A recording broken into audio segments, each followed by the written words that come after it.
This conference will now be recorded. I think it's the CIA thing. And that is? They laid off the entire CIA yesterday. Oh, yes, that's right. It's not really being covered by the news yet, but It'll get there. mm-hmm.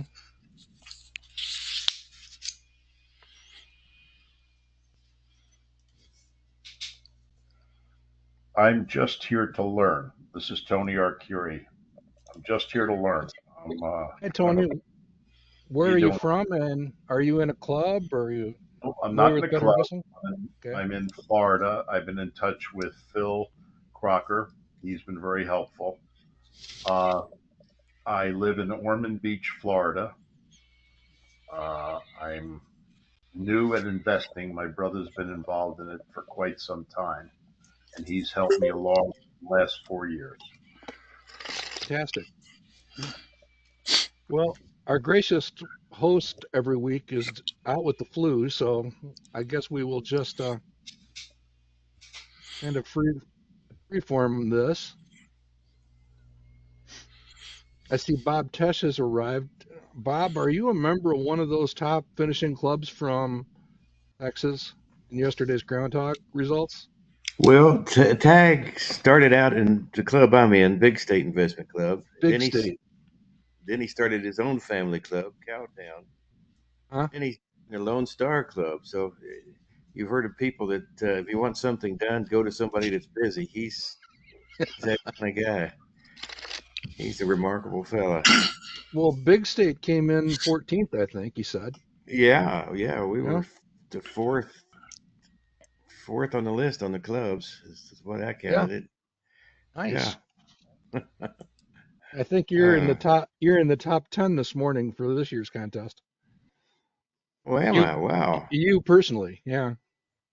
I looked for it last night and I couldn't find my name, but I think it must have added on this morning. Huh. Yeah, we me. haven't fully stocked the dashboards yet, so. Wow, number 10. I'll probably finish that this weekend. Oh, that's great. Thank you for doing that. Well, in the absence of our fearless leader, what do you guys want to talk about?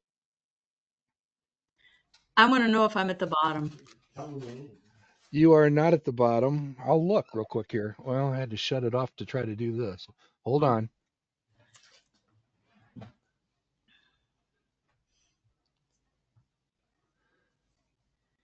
Yeah, Bob Tesh is third as of last night's close.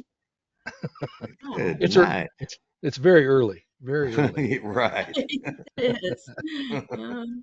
You're three?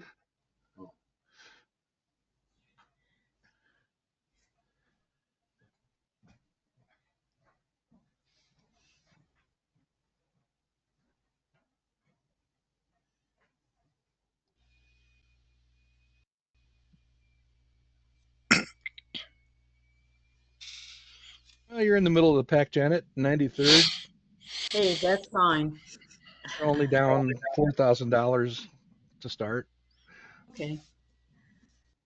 There are now. Don't call it. I have to take a phone call. I'll be back. Is that an Aflac ringtone?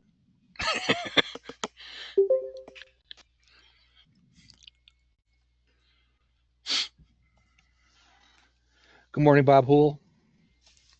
Good morning, sir. How's your day going? Good. Our fearless leader is down and out with the flu, so. Oh, man. This is just basically an open forum for anybody that wants to ask a question.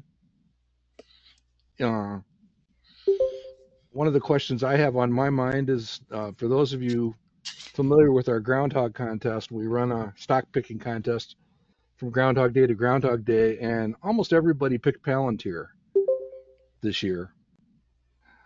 A large number of people picked Palantir. It's a tough company to study for a beginning investor, and that's mildly. But long and short of the story is I was down to battle between Palantir and Oracle for my final selection. I flipped a coin and picked the wrong one. At least so far. I believe Palantir was up 20% yesterday. Yes, it was. I do own a few shares of it, but it's not in my Groundhog portfolio. So I guess since we really don't have any results to look at, Steve likes to share the weekly results, but it's too early really to do much. Other than we've already noted that Abtesh is in the third place right now after 1 day, 2 days. We can open up the floor for any questions from anything related to investing. Mark, for the groundhog, what's the date? We set it up. You broke up a little bit, Bob. Can you repeat your question? Okay, the groundhog, what date do you use to value the buy price for what we selected? Actually, this year, because the Groundhog Day fell on Sunday, it ended up being Friday night's close. Okay. So Yeah. January 31st. Yeah. Okay. And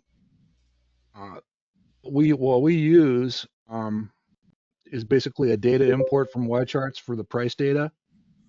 We're always looking at total return prices. That's a subject we probably could talk about here sometime in the future. Speaking of data, here comes Bakul. Hey, good morning. And Bakul, and so that price is, or the price is automatically updated for dividends. And that's how I'm able to not. Frankly, it's how I get sleep at night, because you guys think I do a lot of number crunching, but frankly, Excel and Bakul knows this. Databases really do a lot for us. But yeah, the night's close. So Mark, I have a question for you, and that is, when are all the portfolios kind of done and updated, date after which you don't accept any more portfolios? we generally let the clubs run for a couple weeks past the Groundhog Day, simply because nature of investment clubs is monthly meetings. Yeah. So I actually have 8 or 9 RSVPs telling me we have our meeting this week or next week. Those eight clubs will be added. I also received half dozen individual entries. Maybe a few minutes late.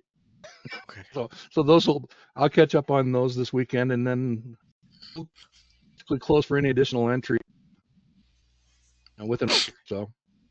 The reason why I ask is the spreadsheet I gave to Steve that he's been using all year. Now I've updated it for 2025, Huh? but it looks like there's quite a few portfolios not entered yet. So, for example, Prairie Investment Club not found. Cy Lynch's portfolio is not there. Yours is not there. Bob Tash and Tim Butcher. So I figure once they're all in, then they'll match. Right now it's saying not found, so I was I have to reconcile. The master database, that's basically a big Excel sheet, is the official, and I have to basically reconcile that with dashboards. Oh. And that'll happen here in the next few days. All right. My screen says we've been canceled. It does.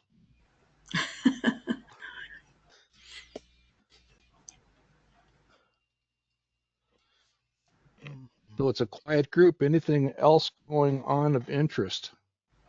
Lots of AI learning over there last few weeks. Actually, past few months.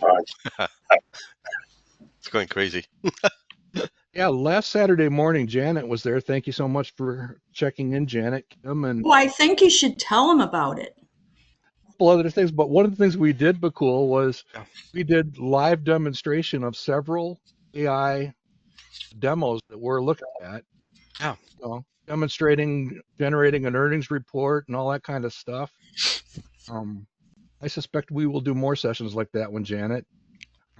So, For those of you not familiar, there's a couple I would give out for homework. If you Google Perplexity, Oh yeah. I had never heard of the darn thing until a few weeks ago, and now I hear it from all corners. Okay. Probably going to be my number one search engine at the end. Yeah, they Perplexity. evolve very quickly, so you got to keep trying all different flavors to see which is good for the flavor of the week. They improve really quick. The turnaround time for updates is very quick, unlike software in the past. So you have to keep trying all of them and see which one is doing good. It looks like they push them pretty regularly. Their Right. new versions.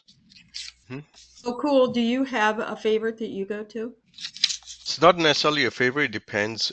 If I want to do a lot of creative work writing, my background is engineering, so only half of my brain has been used for many years. So the the creative side is lacking.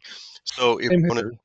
if I want to use the creative side, then I'll use ChatGPT. If I want to,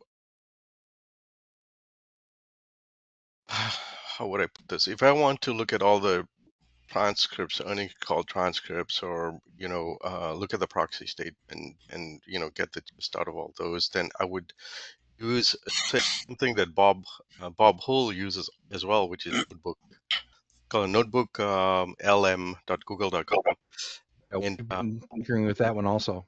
so if I want to, if I read a book and summarize each chapter or get the main points, I'll use Notebook LM. So this, they have strengths and weaknesses in different areas. So it depends what you want to do with it. But for the most part, they all work pretty well. You attempted, or anybody on the call attempted DeepSeek? DeepSeek, for some reason, I kept on giving it my email, and it says it sends me a code. I never received the code.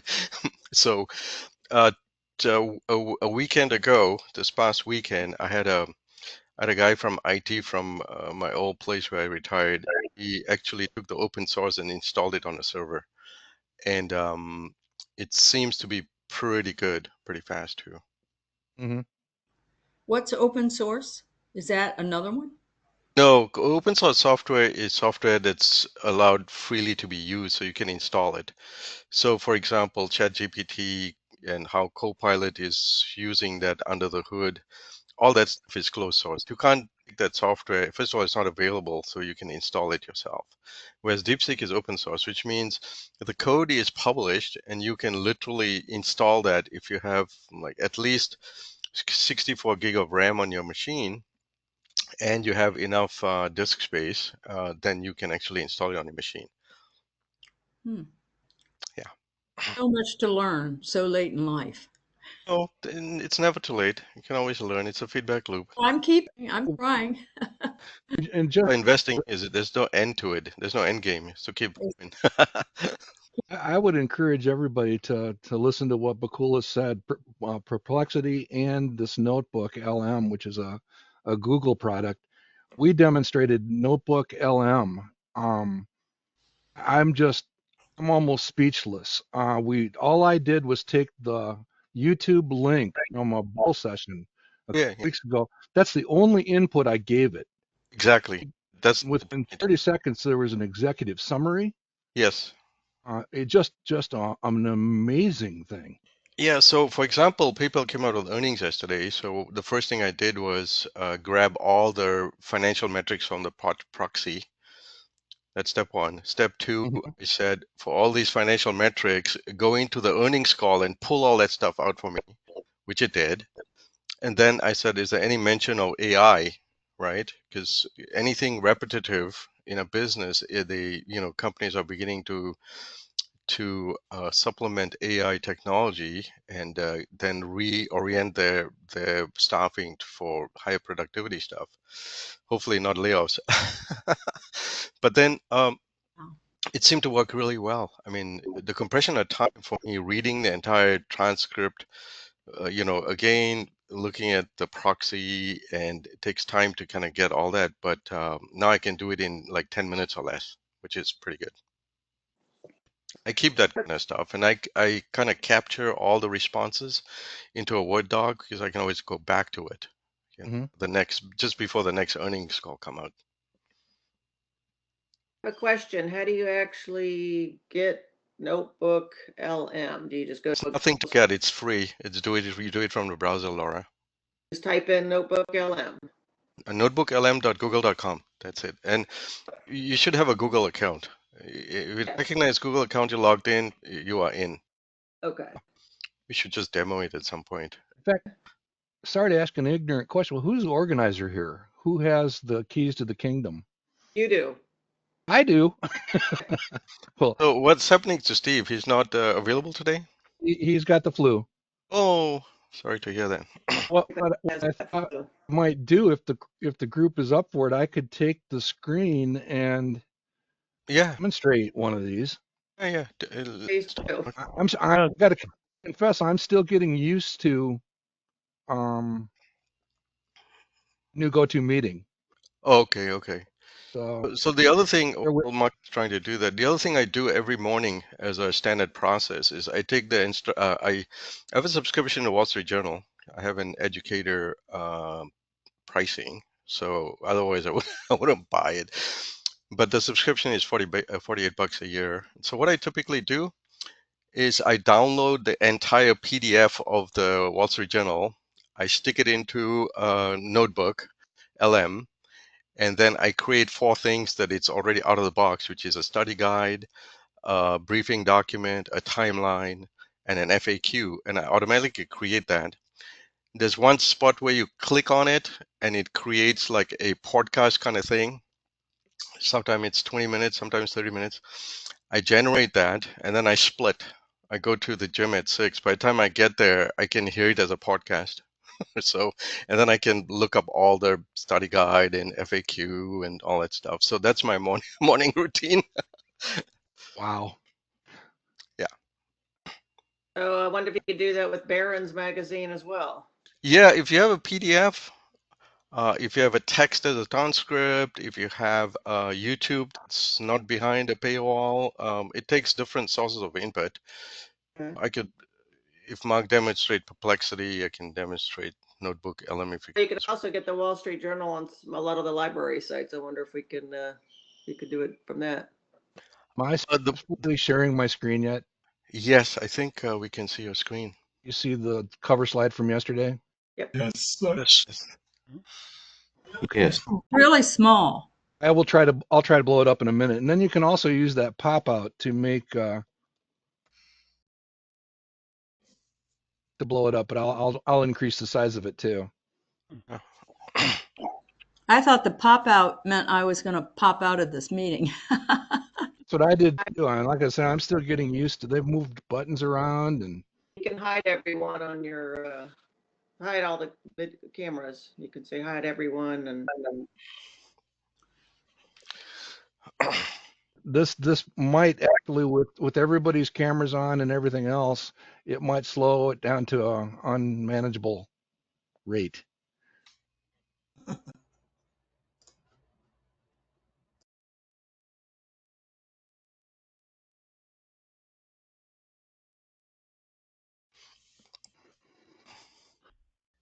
Janet, you also should be able to increase the size of the screen.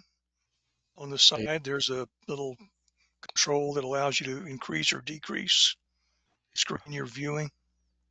Yeah, so the plus sign, it looks like you're zooming in, and the minus sign is zooming out, so you can adjust your display, basically. Do the same, I think, with the scroll wheel in your mouse. I see. Yes, that's right. Control. Wow, is it really 19 degrees in Rochester Hills? It is. You can. You're putting that out. I have to go somewhere in a few minutes. Oh. It's 19 degrees in Rochester, New York. There you go. I'm in shorts and I got the door open. It's hot. It's warm in Florida. You bragging or complaining? A little of both. Well, Matt said that Houston was above 80 yesterday. So 91 in Hmm. somewhere in Texas, yeah. I don't think I'm going to be able to do it with my current. I share bandwidth with Chrysler upstairs, so sometimes that their VPN gets kind of hoggy. Yeah. Um, If I can share my screen, Mark, I can show notebook. how do I switch to you? Let's see. Sorry, I'm still learning these controls. It's all right. You should be able to put your cursor over Bakul, right click, and should have an option. No, it's kind of grayed out. Like I have a button at the bottom where it says my It's camera. down in the bottom right, isn't it? Isn't there a thing in the bottom right where you can? Yeah, there's no. My share button is kind of grayed out, so I can't click Oh, on. Mark, though, I see where you're talking about. down in the bottom right. Share something else. What do the 6 dots do? Let's see. Mine says more. I'm on an iPad though, and it's more, and I can share, but I'm not an organizer, so I can't. So I think Yeah, some of those 3 dots. yeah, it's probably some toggle you have to do to allow me to share. Okay. Otherwise, I'm Okay, I see you now. I can do. probably make organizer. I will do that.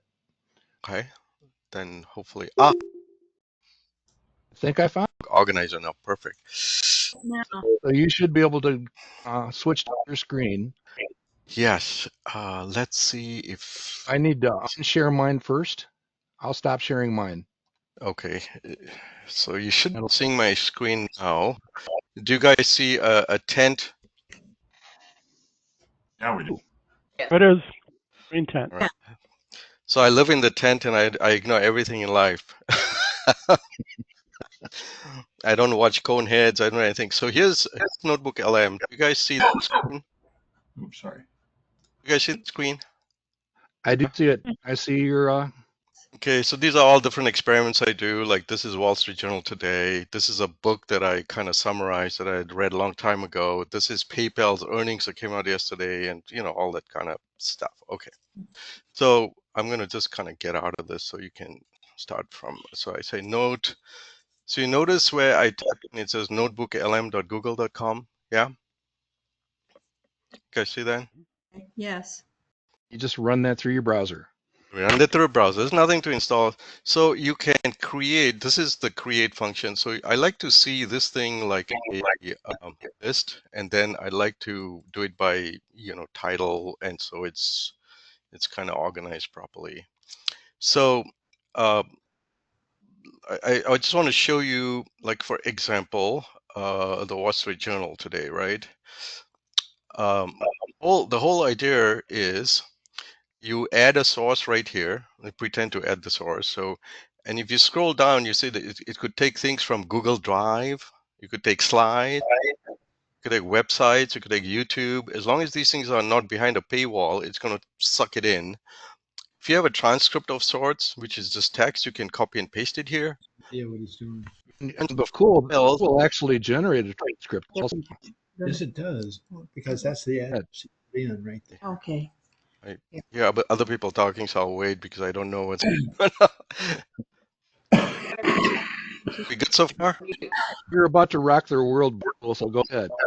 Yeah, so the other thing is, like, for example, you won't believe what experiment I did, and I wanted to show it to you guys. We could do that live right now. And so here's one idea I had, Mark, for one of the portfolios. One of the things I wanted to do, I said, hey, how about looking at the last 12 BI magazines, stick it into this puppy here, and then say, give me all stocks or companies that were tagged as undervalued, and create that portfolio and stick it in your dashboard, for example, right? All right. How's that as an experiment? Would that work? So here's what I did. I say create new. I'm starting brand new. This is how you would start. And I'm going to say add source. So it's waiting now to put files. So I'm going to go in an area where I kind of capture all my BI stuff. So let's see if I can find it. All right. So, okay. You download the PDF of the BI magazines and save them. That's correct. I'm assuming that's Laura. Hopefully, I can recognize these voices. That was Laura. Oh, so my BI, let's see, here's my BI magazines. So I'm just going to take like all these, and let's say I'll take all these. I'm going to drag it to that other thing. So I'm going to move this into my other screen, just so that I can drag all those files in here, so you guys can see what the hell is going to go on. You notice I dragged it, and it says I'm going to copy 11 files. Okay. So so here they're all landing here. So all these circular things going on. Boom, boom, boom, boom, boom. Okay. Okay. While it's loading, this here's the generate. So I can literally generate like a podcast thing that it does for you. So I'm not going to go there quite yet. Okay. So you see all these files loaded now. Okay. So all my BI magazines are there. So I can say list companies. So this is where you can start posing questions. List companies that are undervalued, right? So it's saying there's I got 11 sources. This thing is bugging me here. I'm going to put it somewhere else. Okay. So I say list companies that are undervalued, and then just kind of click on it and just wait. All right. And while we're waiting for that deep dive conversation, it's literally two robots talking to each other. They don't sound like robots. Male and Exactly. female. It's frightening. The other thing is like it starts with this kind of it defaults to some title. So I usually, because I know it's BI Mags, I'll just kind of change the title. Okay, so now you see all these coming up like Delta Airlines, Qualcomm, Ford Motor, and all that kind of stuff. So what I did was, hey, why don't we take some of these and create and see like, okay, if previous 12 months, these were some of the undervalued companies as tagged, why don't we just create a dashboard kind of, it's an idea. Now, these are the things on the right, they're study guides. So the study guide, briefing doc, FAQ, timeline. So I'm just going to click on this. On the right bottom, you notice it's kind of saying new node generating. Okay, so it's going to generate that. Takes a minute or two. And then you got to remember it's going through 11 sources, and boom, it's right there. So if you look at that, it's going to show you all these different things, right? So you can go through that. You can also create like an FAQ, for example.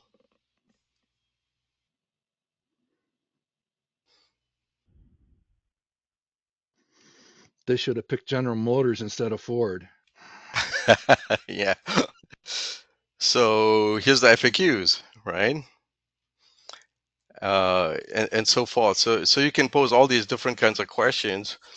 I can show you the transcript that I kind of interacted with it from yesterday's PayPal earnings. So I can show you that as a result of messing with all that. So let me get back to here. What are the 1, 2, and 3s? Oh, you had the 1s, 2s, and 3s that were identified on there. Those are footnotes, Laura. They take Okay. right to the actual document where it was retrieved from. Okay. So here's my, okay, so you notice my file says PayPal 224 Q4 earnings call, and then I put a NotebookLM in a Word doc. And so I forget what I ask. So I kind of basically say, so here's what I asked. Okay. I said from the earnings call transcript, let me see if I can make it bigger. I don't know if you guys can see that now. It's big enough on my screen, but I'm probably full. I said, provide references to the following: capital allocation, total payment volume, which they call TPV, transaction margin dollars, active accounts, blah, blah, blah, and so forth. Non-GAAP EPS, repurchase program, capital expenditure, right? Then here's how it responds from here, okay? You notice it kind of gives you a neat little package, like all by these titles, right? So those were the things I was interested in. Okay, well, that's fine. Then the next thing I asked is like this: provide discussions on Braintree volume, because the PayPal stock was down yesterday because in the earnings call, they basically mentioned, I was listening to it, by the way. They said that one of their Braintree volumes, I think they call it, um, some weird name. Actually, here it is, unbranded checkout. That's what it is called. And so I said, hey, let me check into what that is. And bingo, highlighted something that the market kind of took as really bad. And so they kind of, uh, you know, the price downdrafted. So then I said, okay, so that's all good. I can look at all that stuff. And then I said one more thing. In the earnings call transcript, provide discussion on AI, right? Cool. And so it comes back and it's, it gives all the AI stuff that's in the transcript. So they basically automating a lot of the repetitive stuff that they do in the business. And then one thing I learned, well, in the entire year of 2024, there are 26 billion transactions. So you can imagine all the stuff that they have to analyze and to automate stuff. So anyway, that's the whole idea. Again, what Bakul is demonstrating is just, for example, I was not a Seeking Alpha subscriber. Yeah. And back a few days ago, we were talking a lot about Seeking Alpha. And I just asked it the question. I think it was probably on Perplexity, but I think it would probably work here. I said, what are Seeking Alpha's top 10 stocks for 2025? Oh, yeah. Yeah. It'll give it to you. I mean, we had people submitting AI generated outputs like Ty Hughes. Yeah. Said, give me 10 of the best small, faster growing companies right now. It'll answer that question. And the other thing is, like, I've collected a lot of articles and books over the years, and sometimes something just pops in my head, right? And then I want to review it. So what do? I go into the Windows directory and search for that term. Well, here's that term. It's called mundanity, right? And I found 11 sources, and then I wanted to say, okay, I want to review what the heck all that was at the time. And so, here's all my sources. Daniel Pink does a book, bunch of Angela Duckworth is Grit, Power of Habit, Charles Duhigg. So these are books and so forth. And then for me to say, okay, what does all that stuff mean? And so I can always click on the briefing doc, right? Review, like, oh, okay, this is what it means. Like, oh, so my brain was struggling between nurture versus nature, right?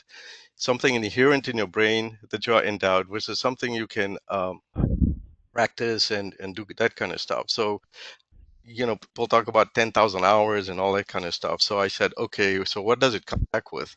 So it comes back with all this stuff, and I kind of review that. Wow. Along the way, motivation, drive, intrinsic motivation, internal force, purpose of a motive, and so forth. The key was deliberate practice, right?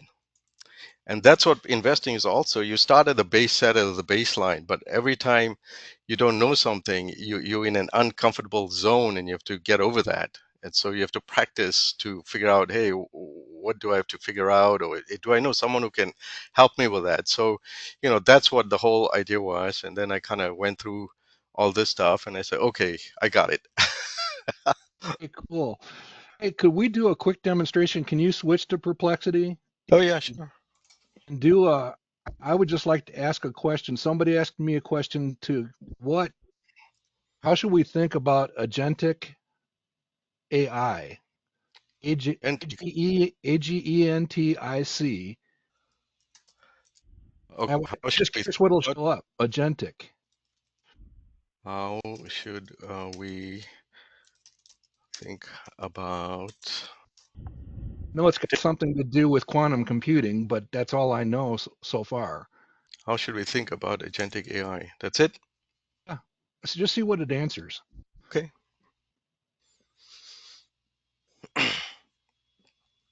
So it represents, let me see if I can make this thing a little bigger here. Okay. So it says agentic AI represents a significant advancement in artificial intelligence moving beyond simple task execution to autonomous decision making and action. Yeah. Great. We first do AI systems capable of achieving complex objectives independently without human guidance. Yeah. And then it gives All you right. all this That autonomy, multi-agent collaboration, so forth. so that's where it ties into the AI theme. Yes. And I'm Nice Lee. thing is, yeah, the early versions of this, including ChatGPT, Huh? revs back, a lot of people were not happy because they were not giving references where they're pulling this information. But now, because you see these numbers, you can kind of look where it's coming from. So this one is coming from Harvard Business Review. This one is coming from IBM. This information is coming from something called built-in and so forth. So now you know exactly where the sources are coming from. Those were the numbers for the audience. Those are the numbers that Laura Scott was referring to a few minutes ago. Yes. Yeah. So yeah, so you can play around with all these, and sometimes what I do is ask the same question to multiple, AI type of software like Perplexity and ChatGPT and Gemini from Google, and including Notebook, and then see which one does better that week. And another week I ask the same question, something else does better. So it's evolving really quick. Let me tell you guys. It is evolving, but you will get some strange results every once in a while. Yeah, that's what I was going to ask. How do you go back and fact check any of this? Yeah, Yeah, so you have to, yeah, I do go fact check, and yeah, definitely. it's like, that doesn't make sense. Is that true? And you go back, it's like, oh no, it made a mistake there. But that means you kind of need to read it all. If I don't want a lot of creative BS, then I avoid using ChatGPT. I use Notebook LM, and the reason why is when you ask it a question, it only looks at your data, your specific data sources that you've given. All my PDF books or articles, or they may be academic papers or whatever the heck it is. It's pulling from those sources, and I still go to fact check on it, even though I feel confident. So that's more deterministic. Whereas if a ChatGPT doesn't have an answer from sources, it'll cook up its own answer, and that's not what the heck I need. I can't do investing that way. Yeah, and it is evolving. I think it'll get continuously better, but every once in a while it definitely heads off on a tangent. Yeah. So do you think Adobe's and would be the stock Adobe would be going up since everything has to be in PDFs in order to use some of this? No. The PDF The is options. just a file format. So Adobe stock took a hit because the numbers came out good in the earnings, but they couldn't, catch up with the strategy of how they're going to use AI in the business. I'm sure they'll come up with something, but the last time, nothing like that was happening. What was the reason given for Google taking a hit yesterday? I think the cloud stuff is behind. The revenue is kind of not good on the cloud side. At least that's the headings I saw. I haven't looked into it. Did it take a hit today, Google, again? Oh, and after trading, I think it's down 7% right now. 7%. Wow. It just opened 2 minutes ago. Well, it was at opening. I don't know right now. Is it opening higher? I don't know. I didn't look. I looked right before the market opened. It was down 7%. Yeah, it's where is it right now? It's like down 8%. And he's using an Ichimoku Cloud. Been using that for a long time, Mark. So it's Really? very nebulous, but somehow I feel good about it. I don't know why. It seems like when it crosses the green clouds, it's danger. Yeah. Now it's like if it's under red, that means it's downdrafted. Oh, It we're crosses. going to have you come to a bull session because we've been poking fun at it. But as I was telling Ken, for those of you that are not familiar with this, this is a form of technical analysis that is a momentum indicator. Yeah. And it's hailed as one of the better momentum indicators. You all know that we use RSI and a few other things, but some of the earliest pictures we looked at were greeted with skepticism, and I'm sugarcoating. Yeah. But I was telling Kavula, I took our best small companies for last year, Yeah. and I went back and looked at the Ichimoku Cloud for all 20 of them. Yeah. The ones that had favorable formations ended up at the top. Ones that had unfavorable formations it up at the bottom. So we're not gonna give up on this. So Bakula, you're officially invited to Oh no, come and help us understand this. homework. So the whole point is you have indicators. You can't use them in isolation, but if you have confirmation, that's a good sign. So let's take an example for this one here. I'm going to turn on the crosshairs here. So it might go a little slow. Let's see how that works. Do you guys see my crosshair right here? Yes.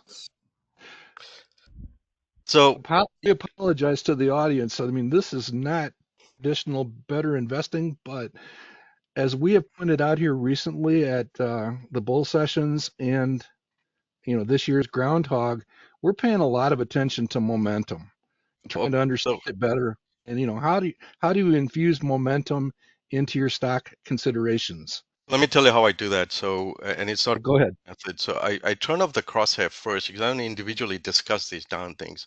First of all, you see these downtrend going down here. Mhm. That shouldn't scare you, but the reason why once the RSI hits 30 or below, like here, you notice these 2 points right here. So that's a starting point to say, Oversold. okay, Oversold.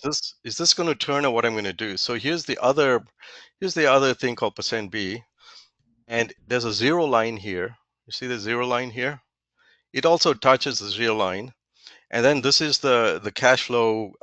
It's called the Chaikin money flow. So the green mountains are good. That means money coming into the stock. And thing below zero, it means money going out of the stock. So now what happens is it's like you have to line up these indicators in such a way that it takes a turn, right? And so once your RSI hits 30, the percent B also is going to kind of hit the zero line, as you can see here. But your buddy here, money is going out because those mountains are below zero, and that's okay as long as these two line up and it starts hitting above zero, and this one hits above 30. It's time to get in or start slowly accumulating. So that's what I want to show you with the crosshair.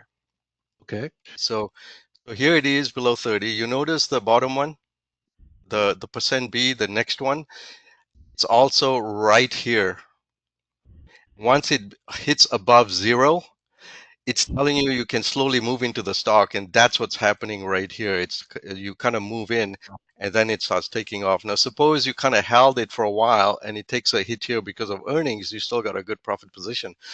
The short-term stuff, guys, but it's the whole idea is you found a great stock with great fundamentals. It's just a matter of your timing. You just don't go suddenly like throw money at it, because if your pricing is not right, you're going to get the right profit. So the whole point is like, when do you get in, right? And that's the same thing around here.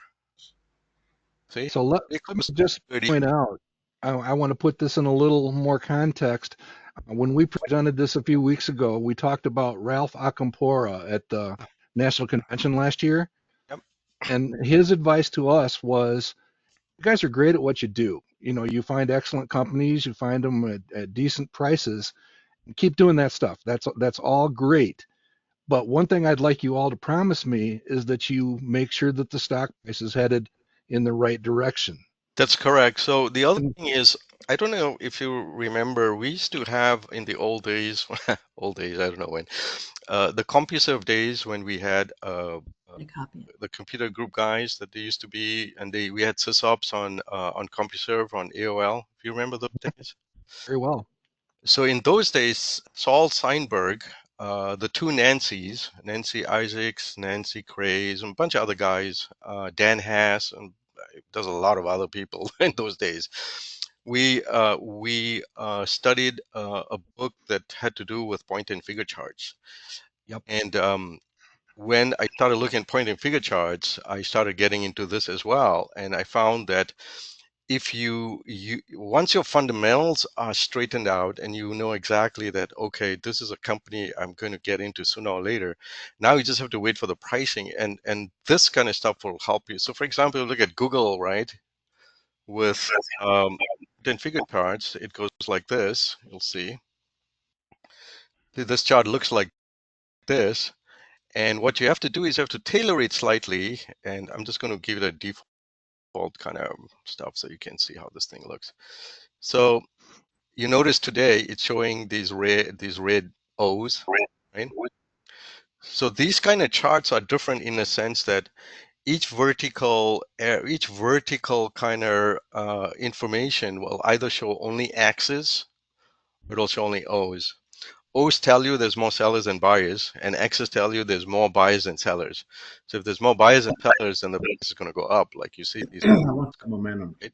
And And then that's reflected O's on have some more of those sellers than charts. buyers. So when you do this kind of stuff and you know how to analyze this thing in conjunction with these kind of charts, then you've got a different tool in your arsenal for dealing with companies that have excellent fundamentals. That's the idea. Yeah, and let me again interject for those of you that are thinking about losing consciousness here. Len Reeser actually published an article for many years in Better Investing magazine on this specific subject. Oh, nice. Yeah. And figure charting. Yeah, it's been a long time. So Better Investing actually looked at this a few years ago. Maybe it's time to go back and we'll let Bakul lead us into the valley. Oh God, the value of going nowhere. So you will actually might look at SPY, right? SPY, Hey, Bakul. The S&P event. Yo, Bakul, can you tell me how do you draw? Where are you going to draw your Ichimoku Cloud? Because I googled that the other day and I was trying to draw one and I couldn't. Okay, so let's look at that. Site to do that. Yeah, so it's right here, where you see overlays. Where? So it's stock charts. Stock charts. There's a overlay here. Yeah. It may not be available. Bakul, you have a subscription, right? Oh, I don't subscribe to anything. I'm a cheapskate, man. Oh, I know. That's why I'm kind of. But this free? I know you're a cheapskate. It's all free. Okay, he's still on the free version of. I can do more than you. I've got Ichimoku Cloud full. Okay. On my machine. No, you can do that. Sure. Here's the full. What? I use the watered down level. The full kind of drives me crazy, but I use a different one. You can use the full that's available to me. Okay. So anyway, I thought I had more than you. Darn it. So anyway, I usually I have a default link where I just use SPY because SPY includes dividends. I can see all the, so these are the patterns you can see. Like this is called a triple top, going out. These are higher lows. See these kind of stuff. And then on the bottom, you can see a double bottom, going down. This is a bullish line, by the way. So if a stock starts crashing and it starts approaching the bullish line and violates it, that means it's really going down, expected to go down.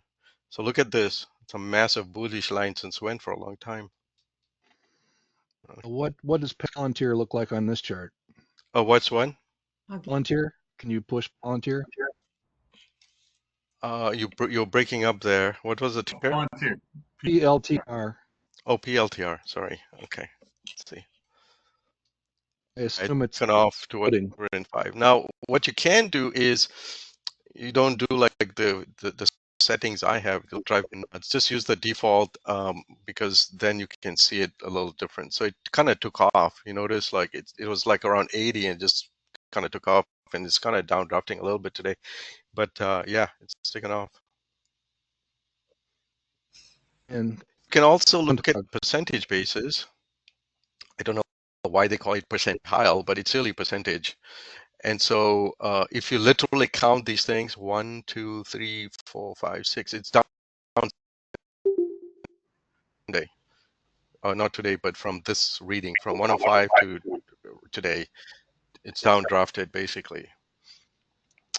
Right? And so interesting. And here's your bullish line. See? Yeah. Can I have you? So these. Go ahead. Can I have you do a little hand holding here?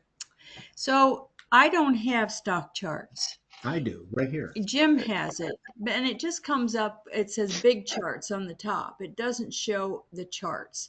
Question is how do I get to that momentum chart that you were using before? Yeah, so you have to use the website called stockcharts.com first. Okay. Oh, I see. All right. It's not big charts. This is a different website. So okay. It's stockcharts.com. Okay. Right. So that's step one.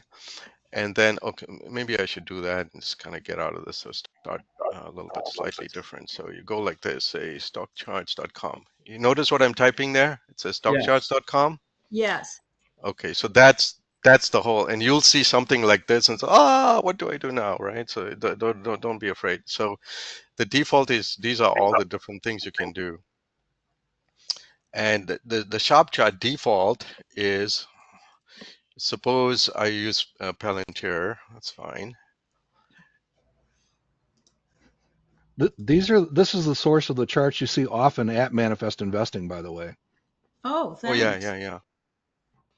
yeah. Okay. So this is the default, and then you can choose all these different settings. But I'm so my brain doesn't work this way. It's like information overload for me. So what I did was I took a little time and created my own link and used my own thing. So I saved my links, and so like here I saved my link here, and so and then it defaults again to SPX, right, to S&P. But then I can change the link to my stock of interest and type it in the symbol here, and it retains my settings here, and that's what I'm looking for, right? And so and the same thing with the other charts, like like this one here, right? So You can for look at the. starters, would you give me your settings so I can just start at that point, because that's a good point to No, it's going to start. cost you. Oh. No, it's going to Oh, cost you. No, Of no. What course. I'm going to do is I'll I'll have to send send it to someone, either Mark or Steve. I can send you Mark or Steve, or and then like some samples, like maybe in a spreadsheet or Word doc, like it's a few links of samples, and then we can distribute it to a group or whoever the heck wants it. So in that way, Yeah. I don't do it onesie twosies kind of thing. Will that work out? I think That'd be that'd be great, what I Mark. would that'd be like to do is over the next few weeks or whatever, put together an article, a tutorial article explaining the madness. Why are we doing this? Okay, And then share some of the, some of your suggestions for settings, and just make it a public article that we can share with anybody who wants it. that's Yes, fine, Mark. I please. mean, I can give some examples, and then Hmm. maybe between me and you, we can figure out how to kind of get it together. But yeah, that'll work. Yeah, that would be helpful. Thank you very much. yeah. Yeah, I think we don't BI investors or most fundamental they don't have problems identifying great companies. The problem you have is buying too soon or not waiting for the right time. So people are impatient to deploy capital. Not a good idea because your returns are fundamentally based on what you buy, right? What price you buy. Yeah. I mean, I learned that a hard way, and I still don't get it right sometimes. Yeah, and For you you. know, and one of the things that this actually triggers is Ken Kabul and I have had you know extensive conversations over the years on this subject, right? Okay. As in he started from zero tolerance for technical analysis, and now he's up to okay, a slice. He Well, likes the Ralph Acampora message for one when thing. when you use price in anything, you're really looking at a piece of technical analysis. So you might say SSG has only fundamentals. Well, No, it doesn't. That's that's right. what I'm saying. That's what I'm saying. Saul Steinberg does a great presentation on that subject. Who does? Saul Steinberg. Oh yeah. I've interacted with Saul for a very long time. So Hmm. So the point is, again, coming back to Acampora, do all the stuff you're doing, but take advantage of, because frankly, we did a series a couple years ago with Ray Rondow from the American Association, and yeah, he's a technical analyst, and right. he showed us MFI instead of RSI, and using 80 instead of 70 for overbought, all that kind of stuff. So Oh, you know what? Here's what I typically do because I don't want to waste a lot of that kind of time. So what I typically do is in my portfolio. Let me see. Uh, I have a very small portfolio, but I keep my links in there. Oh, my spreadsheet is coming in the other, and I got off sharing, so I got to reshare again. Let's see. Uh, so, all right, so I'm going to bring my spreadsheet here. It looks a little ominous, but so So I have my portfolio of 10 stocks, right? But I have, oh, this stupid thing is bugging me. You guys see my screen, right, with my spreadsheet? Yeah? Yeah. Okay. Okay. So I just keep a list of my links here of my entire portfolio. So let's say I want to look at all the stock charts. I go in here, I copy these links, which I saved. As you can see, this thing is kind of copying. All right. But in the browser, okay, clean up this browser a little bit because it's a memory hog. Okay, I'm cleaning up all this stuff. You notice this guy here, a plus sign here? Yeah? You switched us to your just a Google screen right now on my Yeah, screen. right. So I copied my links here, right? Okay, now there's a plugin into a Chrome browser where you can give multiple links, okay? And so I'm going to paste my links here of my 10 stocks.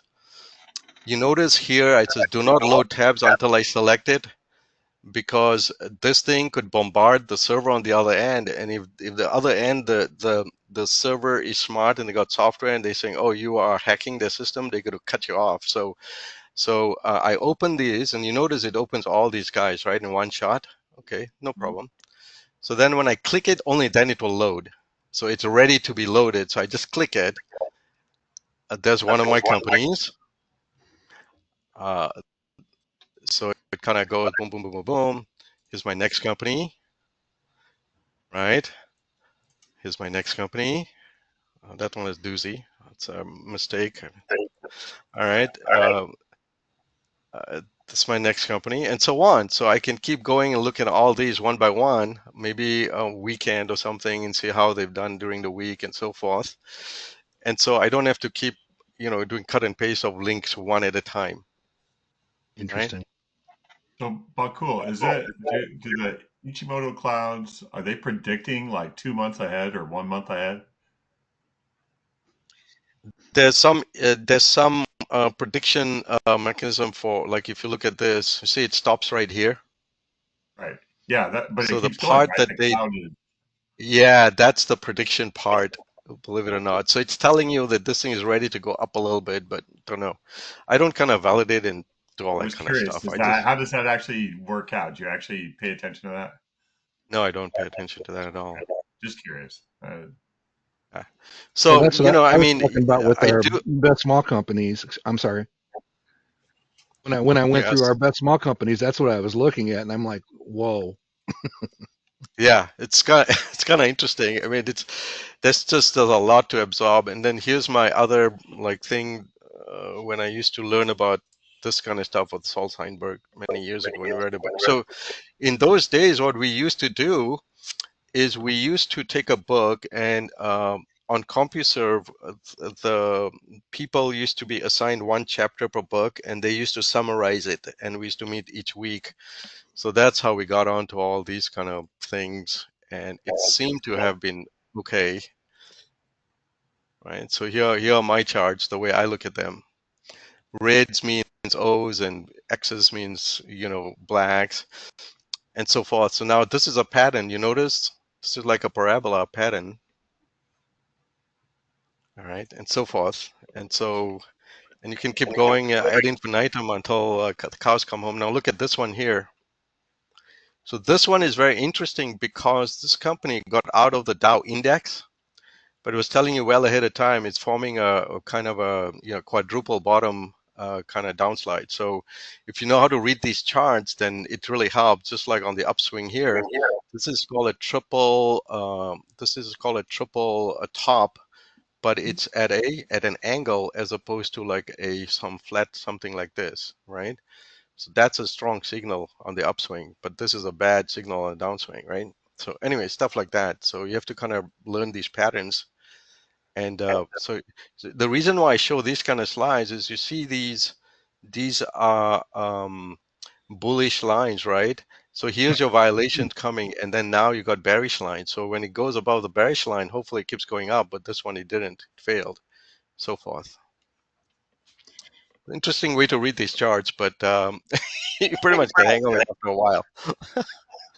You know, I have a Fidelity account, and what I we look at a lot of times is the Active Trader Pro.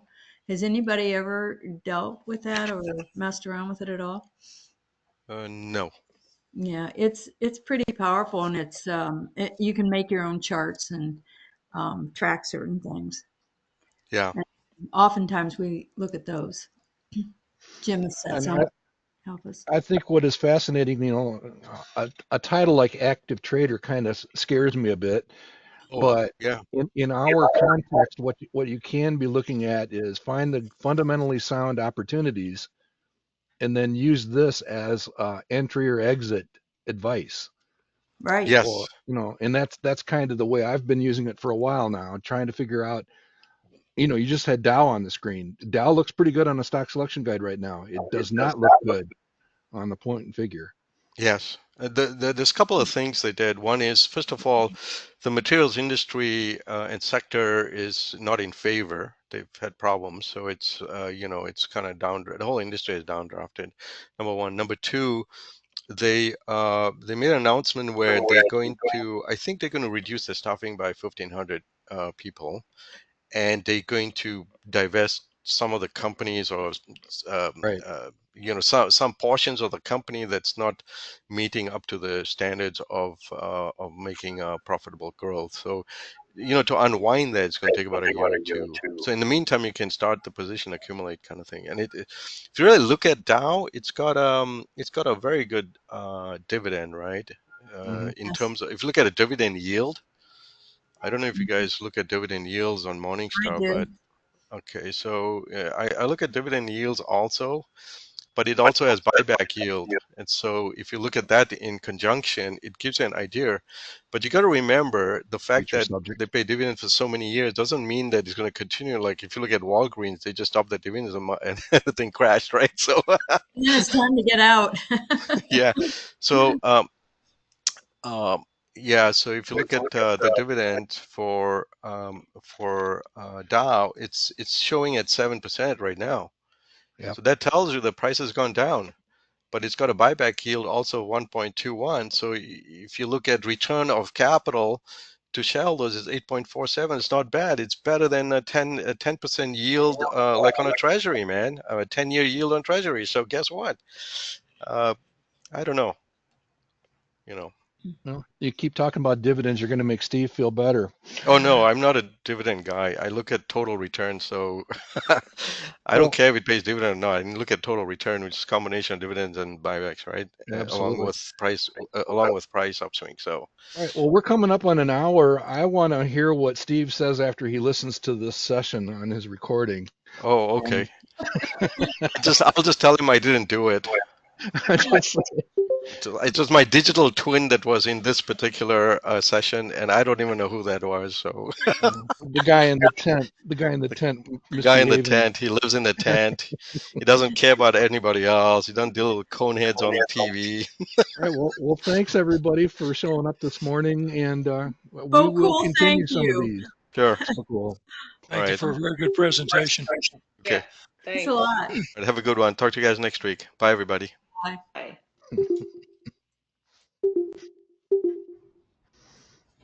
Phil, you were quiet today. Phil is calling his broker. Telling him to get on. He said, "Get on Whatever. Palantir, stat." Yes. Good stuff. No, I find the subject fascinating, and it'll be interesting to see. A lot of times when we discuss this type of topic, it makes our traditional conservative audiences pretty uncomfortable. Yeah. But I come at it from the standpoint of, well, what if it made you just a tiny bit better? You know, Right. it's worth listening to. You can always make the judgment. I don't want to even touch that with a 10-foot pole. That's up to you.